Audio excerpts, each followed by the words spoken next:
Good morning students. आज हम पुनः बीए फर्स्ट ईयर के अंतर्गत संज्ञा प्रकरण का अध्ययन करेंगे। पिछले वीडियोस में हमने संज्ञा प्रकरण के अंतर्गत स्वरों के भेदों का अध्ययन किया। हमने स्वरों के भेदों को एक चार्ट के माध्यम से समझा था। हम एक बार पुनः उसका एक रिपीटिशन कर लेते हैं हल्का सा, ताकि हमें वह स्वरों के भेद कंठस्थ हो जाएं। देखिए, हमने सबसे पहले स्वरों को 3 भेदों में बांटा। नंबर 1 ऋस्व स्वर, नंबर 2 दीर्घ, नंबर 3 प्लुत।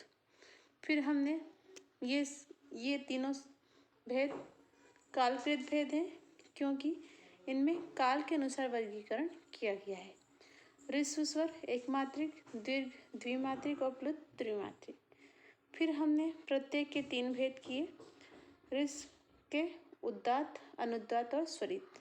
इसी प्रकार दीर्घ के भी 3 उदात्त, अनुदात्त और स्वरित, और प्लुत के भी 3 उदात्त, अनुदात्त और स्वरित। ये स्वरों का स्थान भागकृत भेद है, क्योंकि हमने तालु आदि उच्चारण स्थान के ऊर्ध्व भाग से बोले जाने वाले स्वरों को उदात्त कहा, निचले भाग से बोले जाने वालों को अनुदात्त तथा मध्य भाग से बोले जाने वालों को स्वरित। इस प्रकार हमने प्रत्येक के 3 भेद किए। फिर हमने 3 में से प्रत्येक के पुनः 2 भेद वापस किए, अनुनासिक और अनुनासिक। तो ये नासिका से कृत वाला भेद है, जिसमें मुख और नासिका दोनों का प्रयोग होता है, वे अनुनासिक। जहाँ केवल मुख का प्रयोग होता है, वे अनुनासिक। इस प्रकार हमने यहाँ पर इस तरह से भेद का वर्गीकरण किया, और हमने प्रत्येक स्वरों के 6 भेद किए। ऋस्व के 6, दीर्घ के 6 और प्लुत के 6।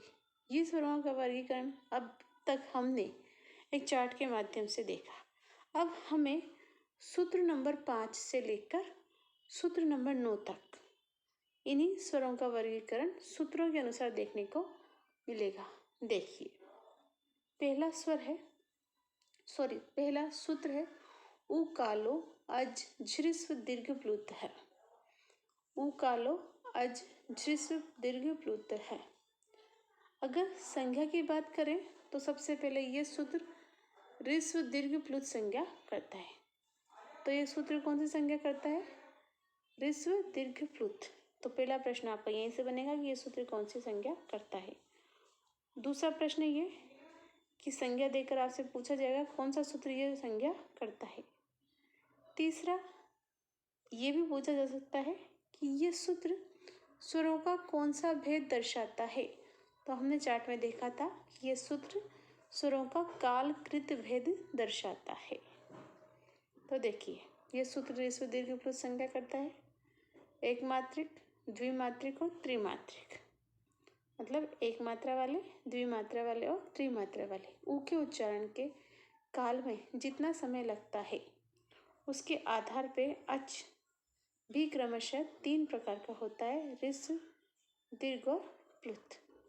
यहाँ पे हमने अच के भेद किसके माध्यम से समझे? ऊ के माध्यम से। यहाँ पर ये स्वरों का कालकृत भेद तो है ही सही, साथ में पाणिनि ने ये ऊ का उदाहरण इसलिए दिया क्योंकि ये प्रत्यक्ष प्राप्त हो जाता है। जैसे आप देखते हैं मुर्गे की आवाज़ में कुकड़ू को तो तीनों स्वरों में बोलता है, सबसे पहले ऋस्व में, फिर दीर्घ में, फिर उसके बाद प्लुत में। जिसी प्रकार हम ओम की ध्वनि करते हैं, तो ओम की ध्वनि को भी हम ऋस्व से प्रारंभ करते हैं और प्लुत पर अंत करते हैं।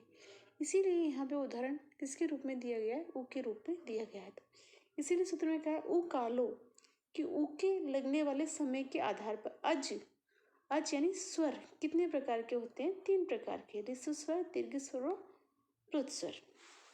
अब यहाँ पर एक मात्रिक, जो कि मैं आपको पहले बता चुकी हूँ कि सबसे कम समय जिसमें लगता है वे एक मात्रिक, दुगना लगता है वे त्रिमात्रिक, द्विमात्रिक और तिगुना लगता है वो त्रिमात्रिक कहलाते हैं। तो ये सूत्र आपका नंबर 5 क्लियर, कालकृत भेद दर्शाएगा। नंबर 2 ऋस्व दीर्घ प्लुत संज्ञा करेगा। नंबर 3 स्वरों को 3 भागों में विभाजित करता है, एक मात्रिक ऋस्व स्वर, द्विमात्रिक दीर्घ स्वर और त्रिमात्रिक प्लुत स्वर। अब हम आगे चलते हैं अगले वाले सूत्र पर। देखिए, उच्चैरुदात्तः। सबसे पहले वही, ये सूत्र कौन सी संज्ञा करता है, तो ये सूत्र उदात्त संज्ञा करता है, पहला प्रश्न। अथवा उदात्त संज्ञा विधायक सूत्र बताइए, तो उदात्त संज्ञा विधायक सूत्र है उच्चेरु उदात्त है, दूसरा। तो ये दो प्रश्न आपके यहाँ से बनते हैं। अब इसका सूत्रार्थ देखिए कि तालु आदि उच्चारण स्थानों के ऊर्ध्व भाग से अर्थात ऊपरी भाग से बोले जाने वाले अच उदात्त संज्ञक होते हैं। इनका कोई चिन्ह नहीं होता, इनका प्रयोग केवल वैदिक संस्कृत में किया जाता है। तो मुझे लगता है कि सूत्र सरल है, आपको समझ में आ गया होगा। एक बार पुनः इसे देख लीजिए। नंबर 1 उदात्त संज्ञा करता है। नंबर 2 इनका तालु आदि उच्चारण स्थानों में जो ऊपरी भाग से बोले जाते हैं वे उदात्त संज्ञक होते हैं, वे उदात्त स्वर कहलाते हैं। नंबर 3 इनका कोई चिन्ह नहीं होता। नंबर 4 इनका प्रयोग केवल वैदिक संस्कृत में किया जाता है। और नंबर 5 ये कौन सा भेद दर्शाता है, स्थान भागकृत भेद दर्शाता है, जैसे हमने चार्ट में देखा था। इसके बाद वाला सूत्र देखिए, निचेरनुदात्त। उसी प्रकार यह सूत्र अनुदात्त संज्ञा करता है। तो पहला प्रश्न यहीं से बनेगा। नंबर 2 प्रश्न, अनुदात्त संज्ञा विधायक सूत्र बताइए, तो निचेर अनुदात्त है। सूत्रार्थ ये हुआ कि तालु आदि उच्चारण स्थानों के अधोभाग अर्थात निचले भाग से बोले जाने वाले अच अनुदात्त संज्ञक होते हैं। नंबर 3 इसका चिन्ह होता है अक्षर के नीचे आड़ी रेखा। और नंबर 4 इसका प्रयोग भी वैदिक संस्कृत में प्राप्त होता है। तो ये भी एक सरल ही है। देखिए, नंबर 1 अनुदात्त संज्ञा करता है, तालु आदि उच्चारण स्थान से निचले भाग से बोले जाते हैं। इनका चिन्ह होता है अक्षर के नीचे आड़ी रेखा और प्रयोग वैदिक संस्कृत में। और 5वां पॉइंट वही कि यह स्थान भागकृत भेद को दर्शाते हैं। फिर नेक्स्ट सूत्र है आपका समाहार स्वरित। उसी प्रकार देखिए, यह सूत्र स्वरित संज्ञा करता है। कौन सी संज्ञा करता है, स्वरित संज्ञा। वही तालु आदि उच्चारण स्थानों के मध्य भाग से बोले जाने वाले अथवा जिन स्वरों में उदात्त और अनुदात्त दोनों धर्म पाए जाते हैं वे स्वरित होते हैं। इसका चिन्ह अक्षर के ऊपर खड़ी रेखा और इसका प्रयोग भी वैदिक संस्कृत में प्राप्त होता है। तो ये भी आपके पहले की तरह ही सरल है। पहला प्रश्न कौन सी संज्ञा करता है, स्वरित संज्ञा। दूसरा प्रश्न कि स्वरित संज्ञा सूत्र विधायक सूत्र बताइए, समाहार स्वरित। नंबर 2 जिन स्वरों में दोनों धर्म पाए जाते हैं वे स्वरित कहलाते हैं। नंबर 3 अक्षर के ऊपर आड़ी रेखा। नंबर 4 प्रयोग वैदिक संस्कृत में होता है। और नंबर 5 कि यह सूत्र भी स्थान भागकृत भेद को दर्शाता है, जैसा कि हम पहले चार्ट में पढ़ चुके हैं। तो ये समझना हमारे लिए ज़्यादा आसान होगा। तो यहाँ तक हमने वही तीनों सूत्रों के द्वारा स्थान भाग भेद कृत को दर्शाया। इसके बाद देखिए 9वां सूत्र जो हमने चार्ट में पढ़ा था कि स्वरों के 2 भेद और करते हैं, अनुनासिक और अननुनासिक। तो वही इसमें बताया गया है। देखिए, मुख नासिका वचनो अनुनासिका, मुख नासिका वचनो अनुनासिका। पहला प्रश्न, यह सूत्र कौन सी संज्ञा करता है, तो इसका उत्तर होगा यह सूत्र अनुनासिक संज्ञा करता है। सूत्रार्थ के अनुसार इसका अर्थ देखिए, मुख सहित नासिका से। मुख नासिका दे रखा है उस सूत्र में, तो यहाँ पर हमें सहित शब्द और जोड़ना है कि मुख सहित नासिका से वचनों बोले जाने वाले वर्ण अनुनासिक संज्ञा कहे जाते हैं। कि मुख सहित नासिका से बोले जाने वर्णों की कौन सी संज्ञा होती है, अनुनासिक संज्ञा होती है। और वही नंबर आगे आपका जो है अर्थात तात्पर्य है कि नासिका के विद्यमान होने पर वर्णों के 2 भेद हुए, अनुनासिक और अननुनासिक। अनुनासिक जिनका उच्चारण मुख और नासिका दोनों से किया जाए, इसका चिन्ह अक्षर के ऊपर क्या होता है, चंद्र बिंदु। और अनुनासिक जिसका उच्चारण केवल मुख से किया जाता है वे अनुनासिक कहलाते हैं, इनका कोई चिन्ह नहीं होता। वर्णों के ये दोनों भेद वैदिक में भी पाए जाते हैं और लौकिक में भी पाए जाते हैं। एक चीज और यहाँ पर ध्यान देना आवश्यक है कि हमने जो पहले पढ़े भेद ऋस्व दीर्घ प्लुत उदात्त अनुदात्त स्वरित, ये भेद केवल स्वरों के होते हैं, लेकिन अनानुनासिक और अनुनासिक वाला भेद स्वरों में भी पाया जाता है और व्यंजनों में भी पाया जाता है। ये इस सूत्र की खास विशेषता है, क्योंकि य, व और ल ये तीनों व्यंजन अनुनासिक भी होते हैं और अनअनुनासिक भी होते हैं। तो हमेशा ध्यान रखिएगा, ऊपर वाले जो स्वरों के भेद हैं केवल स्वरों में पाए जाते हैं, लेकिन ये भेद स्वरों में भी पाया जाता है और व्यंजनों में भी पाया जाता है।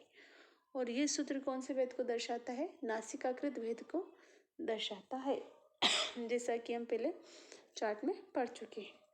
अब यहाँ पर इस प्रकरण का सार देख लीजिए, अब हमें और क्लियर हो जाएगा। देखिए, स्वरों के वर्गीकरण प्रकरण का सार ये है कि सजातीय एक ही स्थान वाले स्वरों के, एक ही स्थान मतलब जिनका उच्चारण स्थान एक ही है, ऐसे एक ही स्थान वाले स्वरों के 3 प्रकार के भेद होते हैं, कालकृत, स्थानभागकृत और नासिकाकृत, जो कि हमने पढ़े। उकाल और ह्रस्व दीर्घ प्लुत ये कालकृत भेद करता है, जैसे देखिए अ, आ, ई, उच्चैर अनुदात, निच्चैर अनुदात, समाहार स्वरित, ये तीनों स्वरों के स्थान भाग भेद को दर्शाते हैं। देखिए, इस पर अनुदात का चिन्ह है, इस पर उदात कोई चिन्ह नहीं है। और मुख नासिका वचन अनुनासिका ये सूत्र वर्णों के नासिकाकृत। देखो, हमने यहाँ पे वर्ण लिखा है और ऊपर हमने लिखा था स्वर, तो ये 2 सूत्र स्वरों और व्यंजन स्वरों के भेद करते हैं, और ये जो सूत्र है मुख नासिका वचन अनुनासिका ये दोनों के भेद करता है, स्वरों के भी और व्यंजनों के भी। स्वरों में विजातियों को छांटने के लिए एक चौथा भेद भी है, स्थानकृत। इस प्रकार स्वरों के 18 भेद होते हैं और व्यंजनों के कितने भेद होते हैं? 2, अनानुनासिक और अनुनासिक। तो ये पूरे प्रकरण का सार है।